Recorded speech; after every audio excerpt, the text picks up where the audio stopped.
மக்களாகிய உங்களுக்கு ஒரே ஒரு கருத்து. நான் ஒன்று பண்ணுறேன், அதை பாருங்கள்.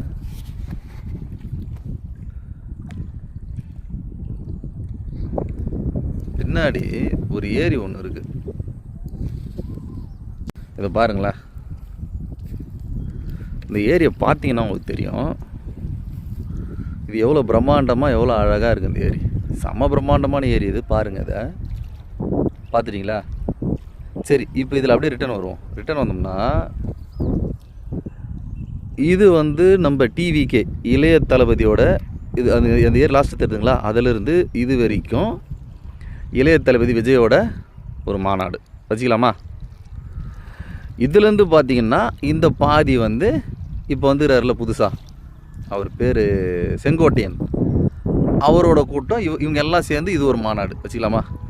இனிமேல் வரப்போகிறவங்களுக்கான இவ்வளோ பேஸ் கொடுத்து இப்படி எடுத்துக்கலான்னு வச்சிங்களேன். இது வந்து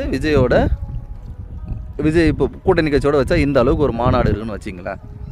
ஆனால் திமுக ஒரு மாநாடு வச்சுன்னு வைங்களேன், திமுக ஒரு மாநாடு வச்சுச்சுன்னா கண்டிப்பாக சொல்கிறேன், இங்கே பாரு இந்த வாட்டர் கேன் இருக்குதுல்ல, இதில் எவ்வளோ தண்ணி இருக்குதுங்க பாரு, அடுத்து தெரிஞ்சுங்களா? இந்த வாட்டர் கேன் இருக்குதுல்ல, இந்த அளவுக்கு கூட இருக்காது திமுக ஒரு மாநாடு வச்சுன்னா. ஏன்னா போகும்போது இங்கே பாரு வாயை மரத்தை பிச்சுன்னு ஓரத்துக்கு ஒருத்தர், வாய் இலையை பிச்சுன்னு ஒருத்தன், வாயை அந்த குளத்துங்குதில்ல அந்த கொலை பிச்சுன்னு ஒருத்தன், அப்புறம் கீழே என்னது அந்த இதெல்லாம் கிடக்கும்ல, கீழே இருக்கிறதெல்லாம் பொறிக்கத்துன்னு ஒருத்தன், டிஷர்ட்டுக்கு ஒருத்தன், ஃபேண்ட்டுக்கு ஒருத்தன், ஜட்டிக்கு ஒருத்தன், பனியனுக்கு ஒருத்தன், இப்படி ஓட்டானுங்கன்னா அப்புறம் என்ன இருக்குது திமுகவில் மட்டும்தான் இருக்குது. இதை வந்து அவ்வளோதான். இது எதுக்கானது? இது எங்கே போடணும்? அதை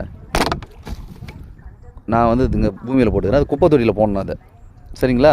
ஆனால் இது அப்படி கிடையாது. நீ அல்லலாம் நான் குறையவே மாட்டேன். அதுக்குள்ளார இந்த இந்த மழை என்ற